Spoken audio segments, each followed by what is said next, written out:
I'm gonna go pay a visit to a friend and see if we can do some swapping. And I don't expect to have any problems, but I'm gonna take this here stick along just in case. Those are stacked 2 rows deep, and it just keeps going.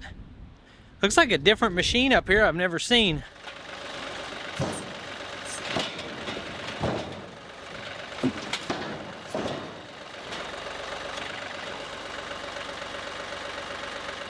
Hey, it's Brock here with Rock Hill Farms, and today we're gonna give a bid on a mowing job, go look at a sawmill shed, and do some swapping, because I like swapping better than paying.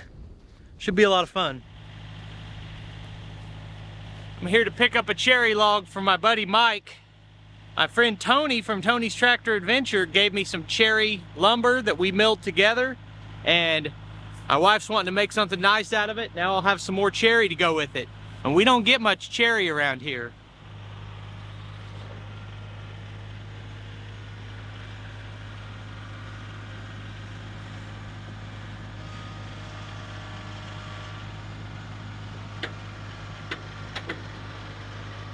I've shown this little 35 horsepower Mahindra before. This is an example of why you need a grapple and also why you don't, because we're going to do it anyway.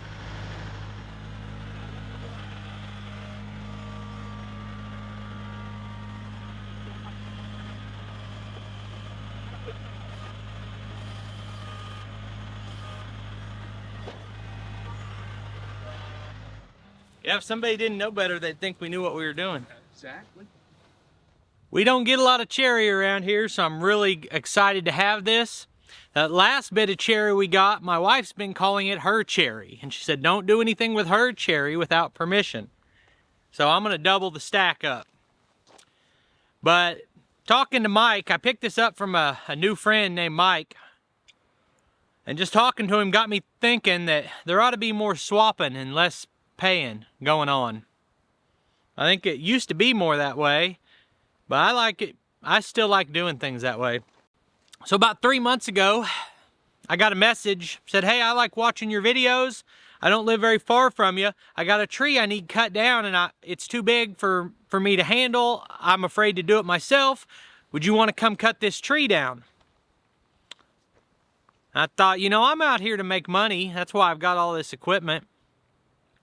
Is someone asking me to come do free work for them? And then I thought about it, and do I feel like cutting down a tree today? Yeah, let's do it. Just going with my gut. I just felt like doing it. And I showed up, and the first thing he said was he wasn't wanting it done for free. He wanted to pay me. And it was a big tree with risk of getting hung up and a little bit odd shaped. And I was a little bit intimidated by it, honestly, but we got her done, and like, he made it really clear that he wanted to pay me for this, and he wanted me to take the log. Now, the log was going to be hard to get, so I said, no, I don't need the log, and I don't want you to pay me. And why is that? Because I'm out here to make money, right? It just felt like the right call to make that day. And now, and full disclosure, I get paid for making videos. I made 3 videos that day, and I just checked, I've made about $100 off those videos. So I made $100 that day. Now, was it smart? I bet Mike would have gave me $250 if I'd asked for it for cutting that tree down.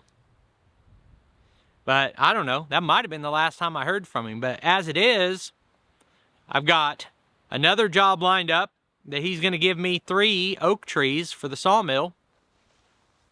He just called me and gave me this cherry. And then he's got a friend who's got a big walnut that they want taken down, and all they want is a nice piece of lumber out of it they can make a mantle out of. So, I know money's switched hands, but I think we both feel pretty good about the way this goes. And that's the same thing with the hole I dug yesterday. Had a friend who had a pet donkey die, and they need a hole dug. So I showed up and did it. I didn't ask for anything. They tried to pay me. I said, no, let's just swap. And I got some pieces of metal from them that I can make a bridge out of. And I just like doing things that way. That's what our next trip's about too.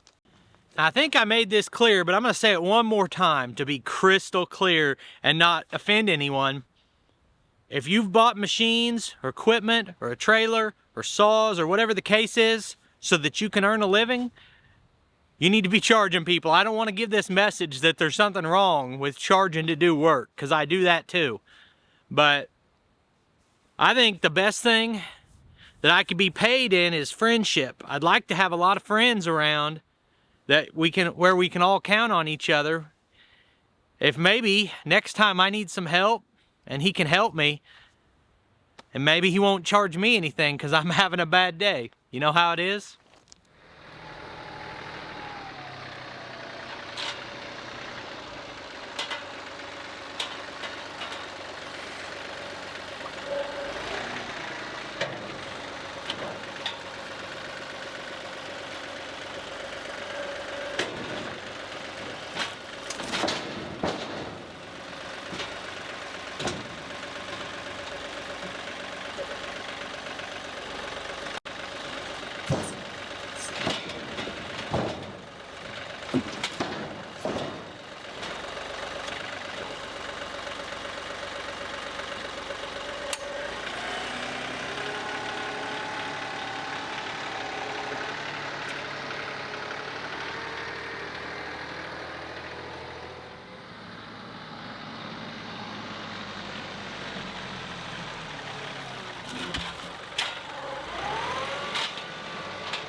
The important part of swapping like that, and me doing some free work for someone, is that you don't do it thinking, oh, he'll pay me back.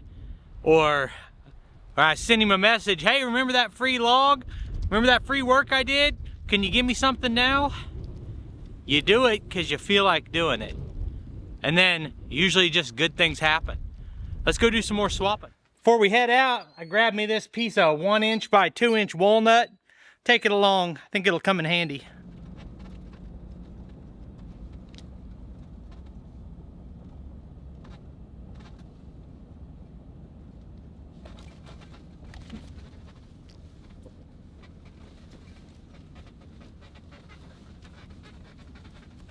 Man, look how much slabs they have. Those are stacked 2 rows deep, and it just keeps going.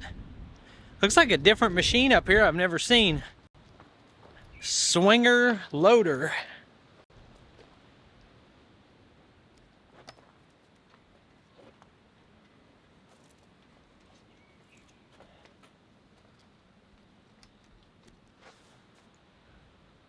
We got the Swinger 2000 here. Ain't she a beaut? I'll just make myself at home. Look at all that slab. Alright, I'll show you what's in the mystery box here. This is Vivor. This is the hydraulic pump I was telling you about. And I got it for a project that I don't think I'm going to do now.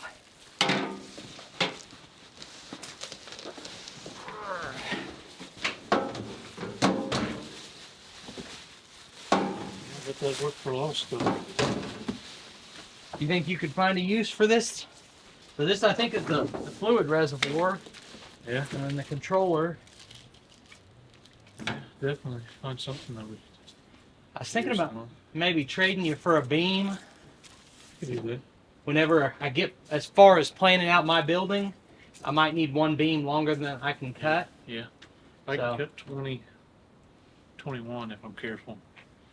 Because my mill is like 18 foot. It can cut 16-foot logs, but I want to be able to take the mill out if I need to. So I think I need one span that's like 18 to 20 foot, somewhere in that range. Yeah, that'll be easy. We cut these rafters right now are 20. They were 20 when we cut them. I think 20 plus. So. And if you can, if you can set this thing up, I'll come back and take a look at it, and I won't need the beam for a while. But yeah, that'll be good. You think if you want an oak beam, or I've got telephone poles. I just has to hold the roof up. I'm not picky. Yeah. I mainly wanted it to be all stuff I sawed myself, but except for that, and I'll take whatever. How long is your mill cut? It cuts 17 foot. 17. Just a hair. I think that more than what you need. Yeah, counting the Yeah, because whatever your mill will cut, your track is the width of the head wider than what it'll cut. So. Yeah. Yeah, definitely. And then I brought a piece of walnut. I thought I'd steal your, unless that's secret math or something. No, it's not. And so where did you come up with the math on this? This is a long, it's not something new that we came up with. I figured somewhere there's probably a formula Yeah. that for like a 10-foot log you need to cut or make your mark every 2 inches or something. The scale that we use and most loggers use, and I want to say there's more than one scale, and I can't tell you what the difference is, but the one that we use is called the Doyle log scale. And basically it'll tell you that if your log's this big, you get this many board feet. Yep. And then it includes the length. So you Yep. made your stick with an 8 and a 10. And a 10, and these marks are the same on both of them. The marks are the So, same, but the numbers are different. Numbers are different, yep. So I just jumped into this like everyone would know what I'm talking about here. But what they do with this stick is he just keeps it around here. And when he comes in, someone wants to buy or sell logs, they put this stick across the end of it. And if your log is 8 foot and your log diameter hits this mark, then you know you've got 85 board feet. And it's just an easy way to do math or not have to do math every time you go to buy a log. Yep. Probably just going online, I could do some math if I wanted to put like 12 foot down the end. Yeah. It's just look at the chart. And Yeah, I'm sure they have a Doyle stick. So now, as far as us trading this pump for that, well, you said you might have the telephone poles, which would work fine for me. Yeah. So you just think about what this is worth to you and what that log's worth to you. Yeah. I'd be glad to do a little swap. Yeah, that'd be good with me. All right, sounds like a good trade. And I told the viewers that if this if you didn't agree to the swap, that's the real reason I brought this stick. But it looks like I won't need it. I say your stick's a little bit. Well, you're a bigger big boy. I figured it'd take a big stick to get the best of you.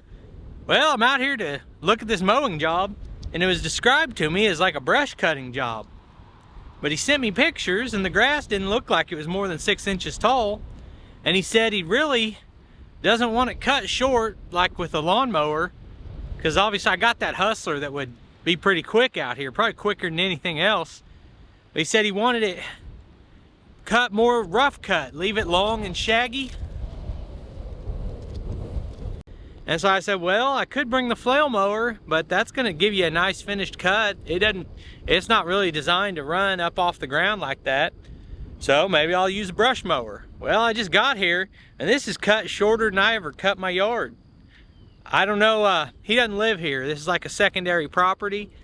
And so I'm thinking maybe the guy that he left me a contact info for someone I'm waiting to hear back from.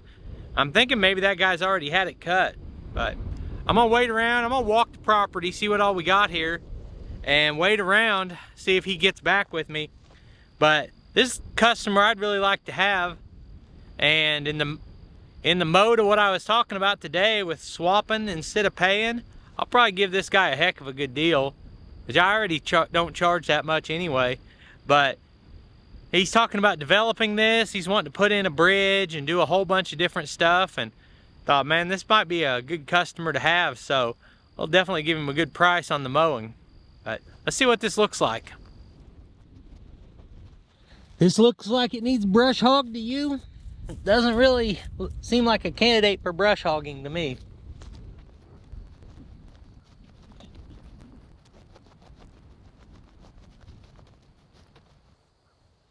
I thought it was gonna look like this. Or it's not real tall. He told me it wasn't real tall. And maybe it looked like that a couple weeks ago. We got some kind of water feature up here between these trees, I'm guessing.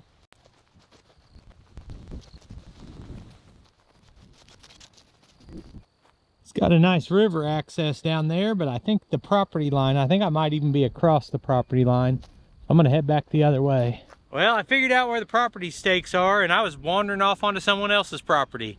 But I haven't heard back from the guy who was supposed to give me more information about this. But from what I can see of the property lines, I'd mow this for 250 bucks, but doesn't need mowed. So, you know, you never know what you're gonna get when you go out to bid a job. But this is a little bit different kind of video, but I hope you enjoyed it. I'll put links on the screen to a couple more of our videos. I'll see you next time.